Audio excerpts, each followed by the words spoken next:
Bonjour, bonsoir, chères toutes, chers tous. Je vous remercie d'être présent à cette nouvelle édition sur notre chaîne, votre chaîne.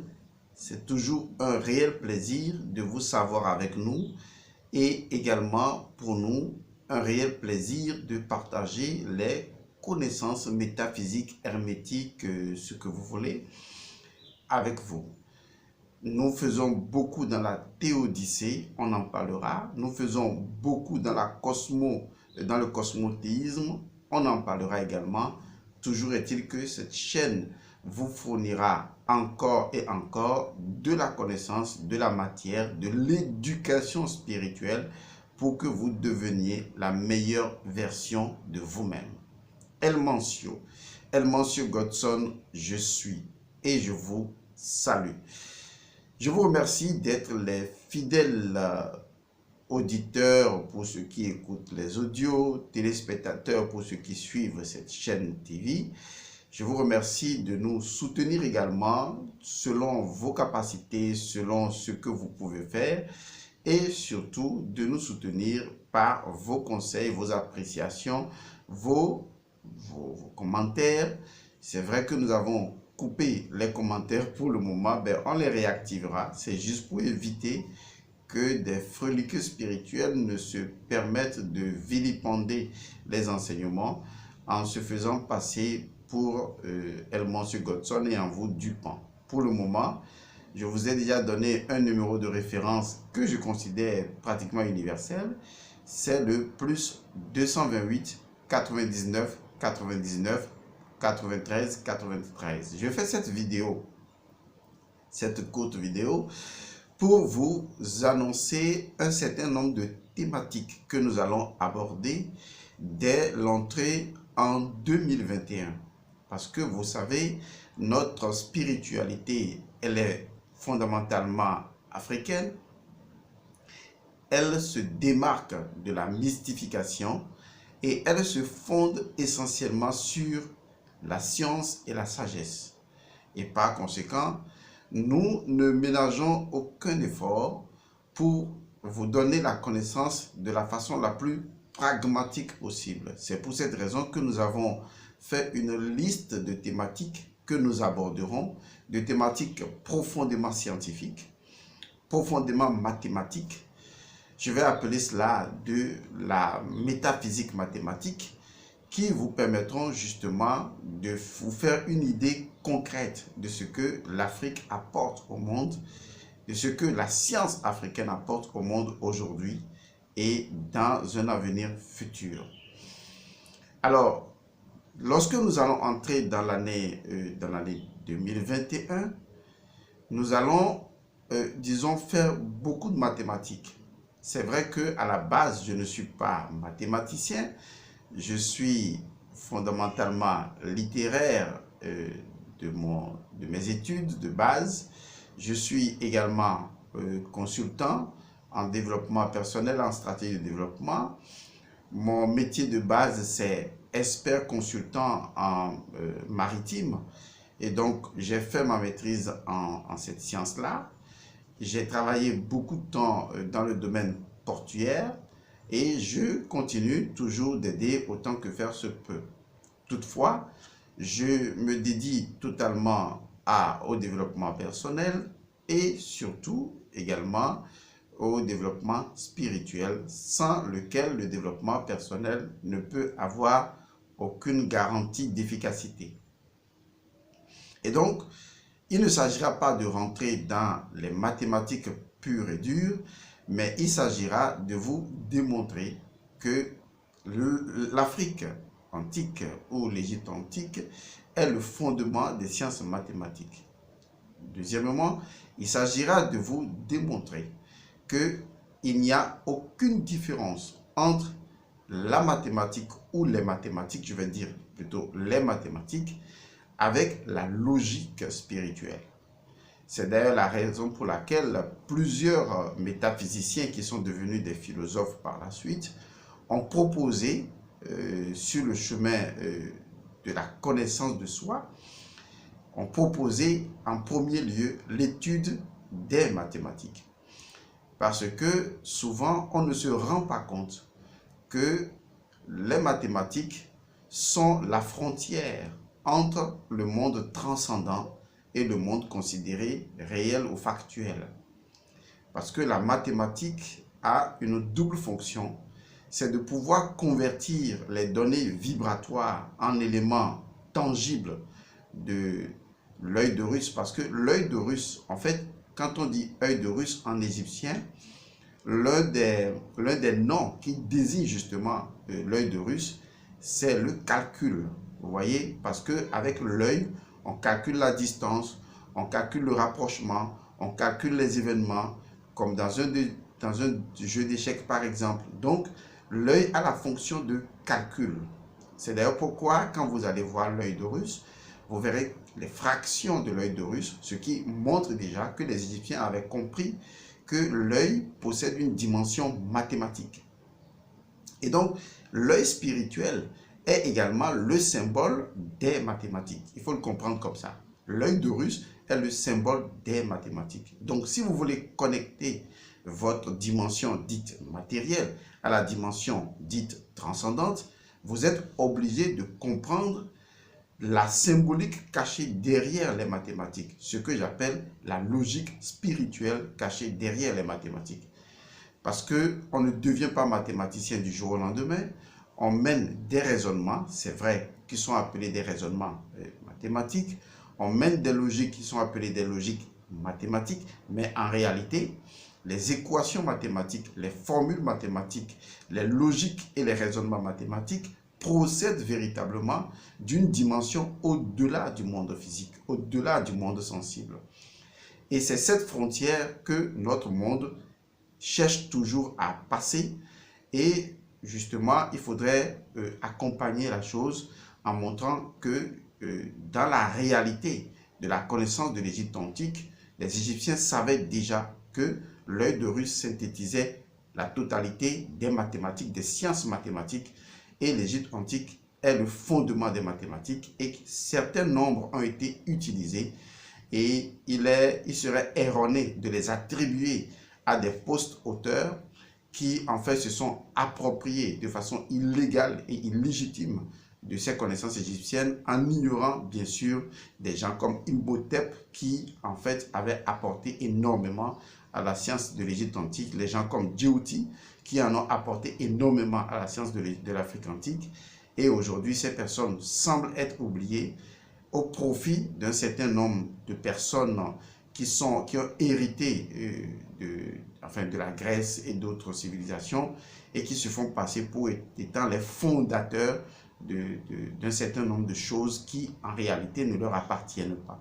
Il faudra donc démystifier la chose et démontrer que dans les profondeurs de la connaissance de l'Afrique, du peuple Kemet, il y avait déjà, n'est-ce pas, ces mathématiques-là, et que cette mathématique procédait justement des fonctions, je dis bien des fonctions primordiales des Necheru, c'est-à-dire des Necheru, c'est-à-dire des divinités. Et donc les mathématiques et les formules mathématiques étaient considérées déjà en Égypte antique comme étant une fonction inhérente à une divinité, une fonction inhérente à un Netcher.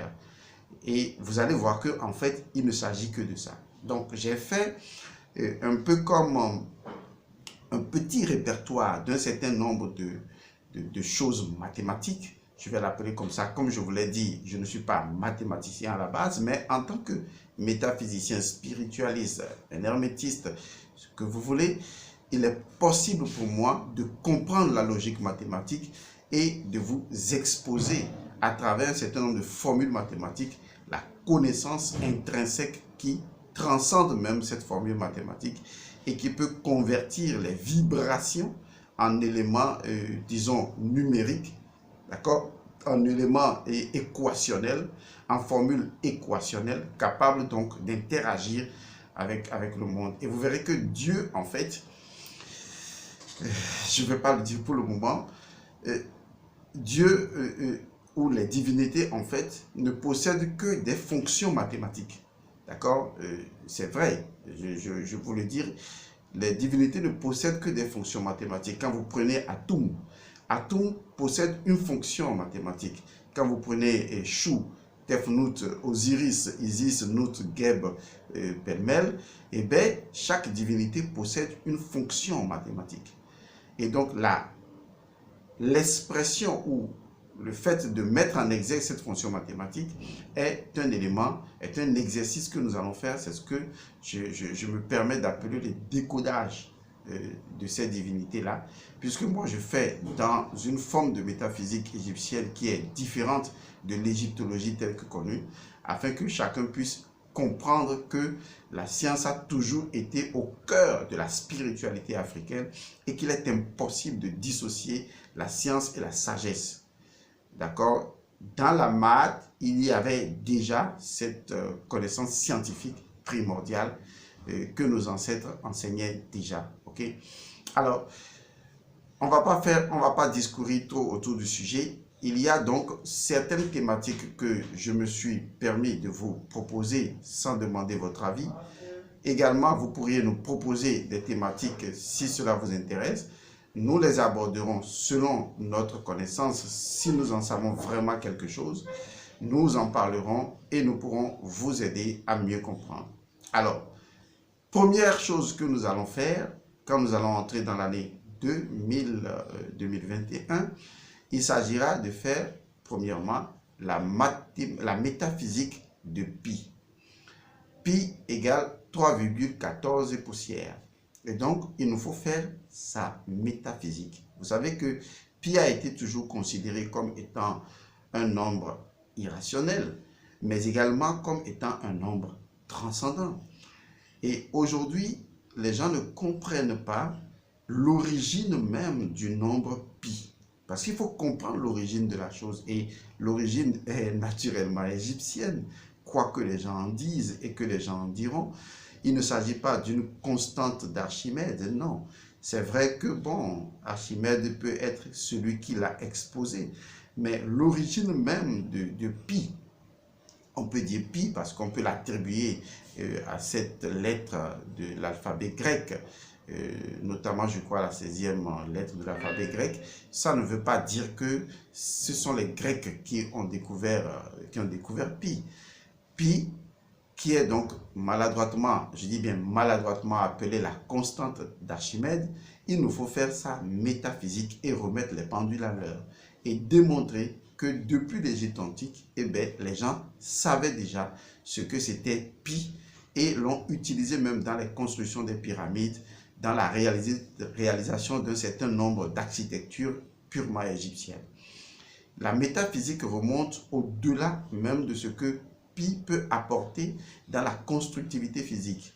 Et c'est ce qui a permis à nos ancêtres de récupérer ce nétière-là, c'est-à-dire ce code d'une fonction divine et de traduire cela dans une réalité purement matérielle. Donc, on fera la métaphysique de 3,14, donc de pi, de la constante d'Archimède ou de ce nombre irrationnel et complètement transcendant. Nous ferons également une autre métaphysique, c'est la métaphysique de la suite de Fibonacci. Vous savez que souvent on vous parle d'une suite de Fibonacci qui est donc une forme de nombre qui se suit selon une certaine séquence donnée. Et d'ailleurs, dans cette séquence-là, lorsqu'on établit des fois ce que j'appellerais une fraction, on retrouve également on retrouve pi. Mais bon, ce qui nous intéresse, c'est plutôt la logique qui caractérise la suite de Fibonacci. Parce qu'il y a une logique qui caractérise cette suite de nombres. Il y a une constructivité derrière. Pourquoi on a choisi cette suite-là? Et à quoi correspond cette suite-là? Et qu'est-ce que cette suite de Fibonacci peut donc justement nous apporter sur le plan métaphysique? Et ça également, il faudra l'exposer. Parce que les gens font toujours une dissociation entre les mathématiques et la science spirituelle. Alors que, en fait, c'est faux. On ne peut pas dissocier les deux. Nous sommes dans ce que j'appelle le cosmothéisme. Nous sommes dans la théodicée. Nous sommes dans cette compréhension d'une réalité à la fois transcendante et immanente. Par conséquent, les formules mathématiques ne sont que des représentativités, okay, que nous devons pouvoir relier symboliquement à une réalité transcendante qui autorise l'expression matérielle de cette équation. Donc, une équation, d'accord, ou une formule mathématique que je peux appeler peut-être une équation, que les mathématiciens m'excusent dans cette confusion s'il y en avait, et bien donc une formule, une équation mathématique pour nous devient une divinité. Et donc il y a un code qui est caché, il faut pouvoir le comprendre et comment et voir son impact sur la conscience, puisque c'est l'élément central. Voir l'impact par exemple de pi sur la conscience, voir l'impact de la suite de Fibonacci sur la conscience. D'accord? Donc, il nous faudra également aborder cela. Nous allons également faire la métaphysique du nombre d'or. Vous savez que souvent, les gens parlent de la divine proportion, qui est donc le nombre d'or. Souvent, on en parle. Tout le monde sait aujourd'hui que sa découverte provient de l'Égypte antique. Mais pourquoi le nombre d'or? Qu'est-ce que ça veut dire concrètement? Quel est le nether qui est caché derrière le nombre d'or et quel est l'enseignement hermétique qui est caché derrière le nombre d'or? Sachez que pour nos ancêtres, on ne peut pas dissocier une fonction mathématique d'une divinité. Donc la divinité s'exprime à travers une logique qui peut s'avérer également être une logique mathématique. La logique n'est pas spécifiquement mathématique puisque l'approche africaine de la connaissance est purement holistique. Et donc, une divinité, dans son expression, on peut y trouver des mathématiques, on peut trouver ce que j'appelle l'économie, on peut trouver de la politique, on peut trouver, vous voyez, c'est tout un ensemble de choses. Mais ce qui nous intéressera lorsqu'on abordera par exemple une équation mathématique, ce sera de voir à quelle divinité et principalement cela peut être associé et pourquoi est-ce que chaque divinité exprime forcément une fonction mathématique. C'est obligatoire qu'une divinité exprime une fonction mathématique.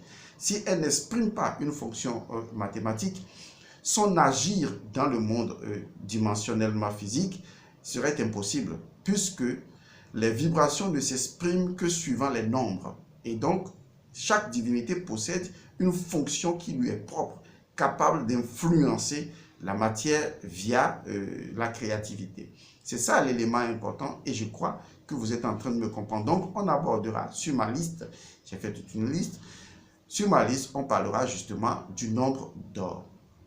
L'autre chose que nous allons aborder, c'est un peu la géométrie sacrée. Mais à ce niveau, on fera beaucoup plus la métaphysique de la quadrature du cercle. C'est le plus grand mystère qui est resté irrésolu jusqu'à ce jour, à savoir la quadrature du cercle. Alors, quelle est cette combinatoire magique qui fait que on peut retrouver combiné un carré et un cercle possédant la même aire, c'est-à-dire la même superficie, mais que en réalité, personne ne comprend comment cela est possible. En fait, le comment ne nous intéresse pas, mais c'est le pourquoi qui nous intéresse, puisque c'est là que nous allons chercher justement notre réponse. Pourquoi la quadrature du cercle? Et qu'est-ce que cela signifie concrètement? Et est-ce que c'est en relation avec une fonction divine? Et comment est-ce que de façon opératoire, sur le phénomène de la conscience, on peut justement interagir avec? Quand je parle de la phénoménologie de la conscience, ça veut dire que pour moi, lorsque on induit, disons, une information au sein de la conscience, on doit, de façon phénoménologique, remarquer que cela agit de telle sorte que l'équation mathématique, enfin l'équation métaphysique est claire où on a les principes, les lois et les faits. D'accord? On retrouve cette trilogie-là ou ce triptyque-là partout. C'est important de le savoir. Dans un pays, comme par exemple, je discutais avec un ami qui a fait la remarque d'ailleurs, qui a montré que même ceux qui étudient la loi, ceux qui étudient le droit, connaissent ce triptyque de principe, loi, effet. Par exemple, on peut estimer que ceux qui étudient le droit, je peux justement citer un juge, un avocat ou toute autre personne, ce sont des personnes qui recherchent les faits, c'est-à-dire les preuves. Donc, on voit déjà la dimension factuelle de la chose. Mais ce sont également des personnes qui manipulent la loi, c'est-à-dire que on voit les faits, on analyse les faits au regard des lois. D'accord? Ce sont les lois qui guident les faits. Et donc, quand on remarque que les lois ne sont pas en adéquation avec les faits, eh bien, on en tire les conclusions selon le pôle que l'on occupe. Mais de l'autre côté également, il y a un principe, puisque s'il n'y avait pas le principe, comme par exemple la Constitution ou comme par exemple des documents de droit, eh bien, on ne pourrait pas justement avoir la possibilité de déduire de cette constitution d'un État, qui est le principe régissant l'État. On ne peut pas en déduire des lois et voir les faits que cela peut produire. Et donc, c'est une façon métaphorique de situer la chose pour faire montre de ce que j'essaye de vous expliquer, à savoir qu'une équation, une formule mathématique, doit correspondre à ce triptyque de principe, loi et fait. Et donc, c'est l'expression même d'un équerre, ça. Ok. Nous allons faire également la métaphysique du principe zéro. C'est un principe que j'ai découvert. C'est un principe extraordinaire. C'est un principe méconnu, mais qui n'est pas loin du principe du chaos. Mais en fait, ce n'est pas vraiment cela. Seulement que c'est un principe que je pourrais situer justement entre, entre le chaos et l'effet papillon.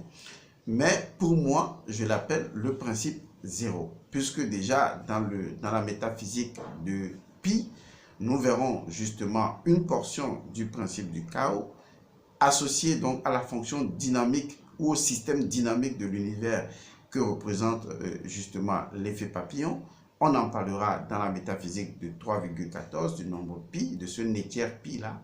Mais également, il faut savoir qu'il y a un principe qu'on appelle le principe zéro. Et ce principe zéro est le fondement de tous les principes parce qu'il porte en lui-même, disons, un aspect gémellaire.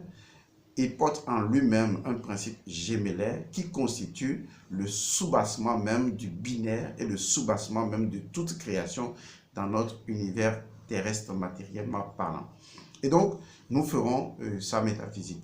Nous ferons également la métaphysique de la formule de Einstein, à savoir E égale mc carré. C'est important pour nous de faire cette métaphysique parce qu'aujourd'hui, cette formule-là, ou ce équerre, ne voyez plus trop de confusion, hein, maintenant que vous comprenez comment on s'exprime.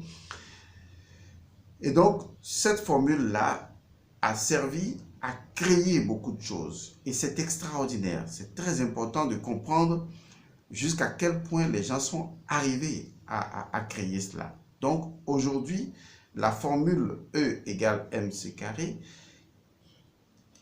à quoi cela fait référence au fond même de notre conscience? De quelle fonction divine on est en train de parler? Parce que je reviens toujours au fait que une formule mathématique, d'accord, qui est censée produire ce triptyque de principe, loi et fait, est normalement une fonction divine, c'est-à-dire une fonction d'un équerre, d'accord, un comportement d'un équerre, et donc une façon de faire cohabiter l'invisible et le visible. L'invisible n'a jamais été absent, disons, dans la science, hein. Non, d'accord, l'invisible n'a jamais été absent dans la science. Le Dieu n'a jamais été absent dans la science. C'est parce que les gens ont créé une définition de Dieu que la science ne peut pas approuver. Ce n'est pas possible. Mais lorsque nous sommes en présence du tout, d'accord, aujourd'hui, la science reconnaît. Lorsqu'on entre dans le domaine quantique, la science reconnaît qu'il y a un monde, d'accord, et ce monde-là, la science a dû l'appeler tout simplement la conscience universelle. Et ça, c'est la physique quantique qui le dit, d'accord, ou la physique des particules. Déjà, on voit qu'il y a une corrélation, un passage entre l'infiniment grand et l'infiniment petit, et que l'homme également est un passage entre l'infiniment grand de l'univers et l'infiniment petit de tous les éléments constitutifs de l'homme. Et donc, on est plus loin justement de ce cosmothéisme-là, où on peut comprendre qu'il s'agit d'un Dieu à la fois transcendant et immanent. L'homme commence à comprendre, à lire l'expression d'une intelligence universelle derrière les particules. Et ça, c'est déjà important, parce que si une particule réagit à la conscience, cela veut dire qu'il y a une conscience universelle qui se reconnaît dans la particule. Et ça, c'est ce que la physique quantique est arrivée à faire de façon extraordinaire. Parce que si ma conscience peut interagir avec une particule, c'est que la particule fait partie d'une dimension de conscience universelle et mon interaction vient appuyer cette conscience, mais spécifier une action. J'espère que vous comprendrez, mais c'est pour cette raison que je dis, même si je ne suis pas mathématicien, mais que je suis un métaphysicien, le raisonnement métaphysique et le raisonnement mathématique, eh bien, vous verrez que ce n'est que la même chose, puisque la mathématique est une expression de l'équation d'un équerre, c'est-à-dire sa fonction primaire pour pouvoir exécuter une réalité matérielle. Voilà. Et enfin, il y a une métaphysique que je ferai avec vous, la métaphysique de l'odeur de l'âme. C'est vrai qu'on peut a priori dire que cela n'a pas une relation mathématique tout de suite, mais je l'ai choisi pour couronner, disons, les thématiques primordiales dont je viens de parler, à savoir la métaphysique du nombre pi, la métaphysique de la suite de Fibonacci, la métaphysique du nombre d'or, la métaphysique de la quadrature du cercle. On parlera également de la géométrie sacrée, la métaphysique du principe zéro et la métaphysique de E égale mc carré. Maintenant, on vient simplement comprendre qu'on peut aussi parler de la métaphysique de l'odeur de l'âme. Votre âme a une odeur. Il faut le savoir, votre âme a une odeur. Et donc, les personnes qui connaissent comment manipuler l'odeur et surtout manipuler l'odeur de l'âme peuvent faire de votre âme, peut amener votre âme à générer une odeur, disons, crasse, une odeur fétide, une odeur qui fait que partout où vous passez, les gens vont vous rejeter. Les gens ne vont pas vous aimer. Vous aurez beau essayer de vous parfumer, de vous laver, de faire tout un ensemble même de rituels parfois qui peuvent marcher temporairement, mais il est clair que votre âme possède une odeur. Et quand vous connaissez l'odeur de votre âme ou que vous pouvez agir sur l'odeur de votre âme, vous pouvez rayonner de façon aurique et l'autre vous sent. Il vous sent à distance. Vous dégagez un parfum. D'ailleurs, vous savez, le principe du parfum dans les adorations ou dans les sacrifices. Vous allez voir dans la Bible des chrétiens, entre-temps, quand on faisait des sacrifices dans l'Ancien Testament à Dieu, il disait que l'odeur des sacrifices l'agréait. Donc, est-ce que Dieu possède du nez pour cela? Il faut comprendre à quoi l'odeur est associée. C'est important. À quoi une odeur est associée au niveau métaphysique. Parce que quand on connaît la métaphysique de l'odeur et de l'odorat, eh bien, on connaît également la métaphysique de l'odeur de l'âme. On peut justement fréquencer une odeur différente pour que votre âme puisse mieux rayonner. Voilà donc les différentes thématiques que je vous propose pour 2021, ce qui veut dire que nous aurons beaucoup de choses à faire ensemble. Et mieux, on aura également beaucoup d'autres formations qui seront cette fois-ci des formations diplômantes qui vous permettront de pouvoir vous dire j'ai étudié, j'ai obtenu un diplôme en métaphysique qui me permet de me faire valoir ou un jour de créer mon institut, de créer mon école, de créer des choses qui puissent apporter de la valeur ajoutée. Je vous remercie et je vous demande de bien vous porter jusque-là. On se retrouve en 2021, c'est vrai. On se retrouvera toujours en 2020 avant que 2020 ne nous dise au revoir avec toutes ces bénédictions. Mais quand on se retrouvera en 2021, eh bien, il y a de la magie dans l'air. Je vous remercie et je vous retrouve la prochaine fois. Que les bénédictions soient paix à vous.